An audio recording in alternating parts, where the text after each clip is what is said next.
The Fed got some really good news today. It's Tuesday, July the 14th, and this is Markets with Megan. If you like this podcast, you can subscribe to it. There's an alarm bell you can hit at the bottom, or you can share it with your friends, family, colleagues, anybody who may be interested in that economic data that we receive every day, specifically what the headlines tell you and what we really see in the underlying data. Well, this morning we received the June reading on consumer price index. So this is the inflation reading specifically at the consumer level. And this was a shocking report. We've had inflationary pressures for the past few months because of the turmoil in the Middle East. And we actually saw headline inflation decline for the first time in 2020.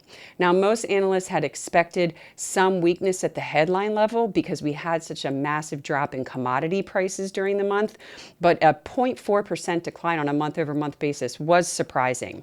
At the headline level, though, inflation is still rising 3.5% on a year-over-year basis, but that is better than the 4.2% last year. As I mentioned, the headline level was all driven by the energy and commodities. Every single one of those energy commodity components declined. And when you look at energy services, and this is really, it really hits households as well, that actually fell the most since 2023. So good news there from the commodity standpoint. At the core level, inflation was actually flat, and that was better than expected. It's actually rising now 2.6% on a year-over-year basis versus 2.9%. So still not at the Fed's target, but much better than it was anticipated. What's even better is when you look at the super core, which is the services index, excluding housing, that actually dropped. It actually declined. So that's good news for the Federal Reserve. The declines we saw were led by transportation, apparel, education, and communication. And then there was some modest upticks in food, airline fares, recreation, and that owner's equivalent rent component, but not as bad as we've seen in prior months. This is good news for the Federal Reserve. The new chairman is testifying to Congress today and tomorrow. This is part of their semi-annual testimony that they do. This morning, their pre-release statements continued to mention their hawkishness towards inflation. In fact, they mentioned that they have no tolerance on the elevated inflation. They'll do everything they can to create price stability, and that they did mention that it'll be the past 5 years will be a thing of the past when they can tackle this.